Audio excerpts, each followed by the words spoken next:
And we're back. Fortunately, the whole computer didn't crash, just Homer. Brought it back up. I saved the file, so I didn't have to make many changes. And we're right back to the screen we had before. So let's keep going through the results, and hopefully Homer won't crash again. This is the electric production. Of course, the two different colors are where the electricity came from. Generator's black, wind is green. There's a political statement in there, I think. And we kind of looked at this. Oh yeah, and here's the renewable fraction. 21.5% roughly coming from renewable energy. Not a bad deal. These are interesting. So each one of these tabs talks about the different components. So this is G10. That's the generic 10 kilowatt turbine. And here's this neat colored called a Dmap, where every pixel represents an hour in the year, going from vertical stripe, meaning January 1st. Each day across the year is different. So it's 365 vertical stripes, 24 hours in each stripe. And the color, of course, is coded on the scale. So red is pushing, somewhere between 9 and 10 kilowatts. Black is 0 and 1. So this is showing us when the turbines make electricity over the course of the year. And what it shows this is it's really reflecting what was in that wind resource file. The wind resource file, if you'd looked at it and poked around at it, you would have said that November, December, January, February, those are windy months for this particular location, and it's windiest in the middle of the day. So in December, it really spreads out for the whole day. Not unusual, particularly in the United States and in our neck of the woods. June, July, August, not so much. We get these big high-pressure cells. They park for days at a time over big regions, no wind. So that's not unusual in the resources. What's here? So this calculates the capacity factor for this turbine. Only 9.5%. Not very good. 0.095. Total production. Some costs here. And you're seeing here the generator almost looks like an inverse of the wind turbine. Not surprising when the wind turbine's not running. The generator has to run. This the battery is a lot more complicated. If you're into batteries and you do a lot of controlling, this is full of useful information. This Dmap is like what we've seen before, but instead of talking about energy, power in kilowatts, they're talking about state of charge of the battery between 30 and 100%. So you're seeing that here's times in November and December. That's full red. That means battery's full state of charge. Any additional energy that's coming out has to go somewhere, and this is where that excess energy. This is where the energy is wasted. And that's okay. I mean, if you wanted to capture every bit of that energy, you buy more batteries. Batteries are expensive. They have to be replaced. So sometimes, letting a little of that energy go might make perfect sense. And this has some details of the battery use. This is showing the power going back and forth in the converter. So this is the inverter. So that's going from the batteries to the AC grid. So this is where the wind and the whole DC grid supplies the load. This is when the turbine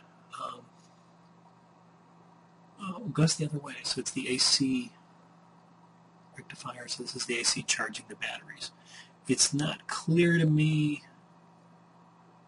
when you do that. I guess they must use the generator somewhere. I don't know what that strategy is. It's interesting. I would have expected, unless I told it to use the generator to charge the batteries, that this would be all black. But for some reason it started. Make a little note to ourselves. We'll look into that. That's an interesting part here. This talks about the emissions. So if you're looking at carbon dioxide emissions, and this is coming from the diesel fuel. So they look at carbon content of diesel fuel, how much diesel fuel you use over the course of the year. Did the same calculation we did in Chapter 3, I believe it was.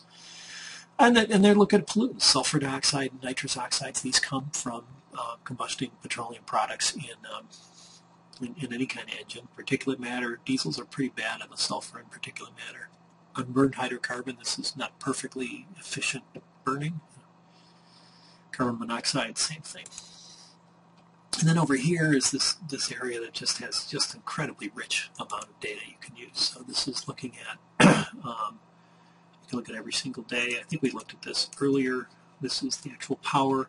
And again, this is the load, AC primary load. You can look at any one of these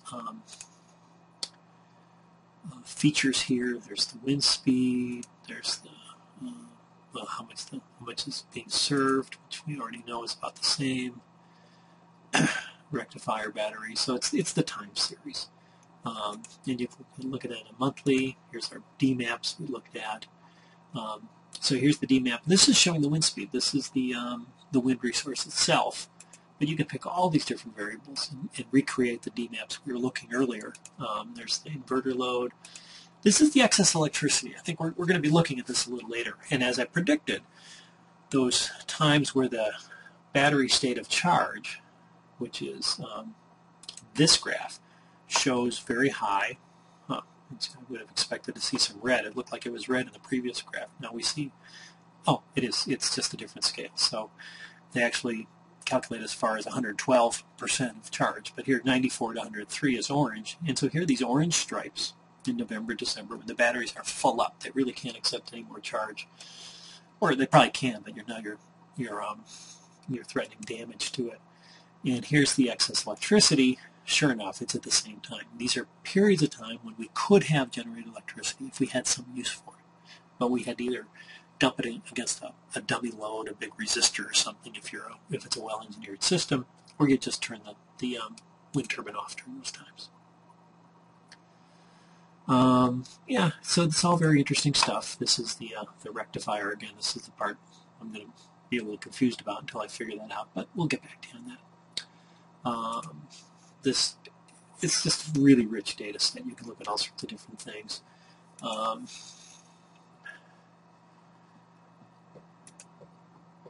And I'm trying to remember what these other graphs are. CDF and DC. Oh, it's right here, power duration curve. So this is the power duration curve for our load. So if you'd have taken that file load, ordered it by magnitude, plotted it against number of hours, this looks really familiar to us, doesn't it? And this is cumulative duration function. So this is just another way of looking at the same data. I'm not sure what these things mean if we look at other variables like the generator power. Actually, this is very interesting. So this is how the generator operated, showing just only a small period of time when it was running at 15 kilowatts.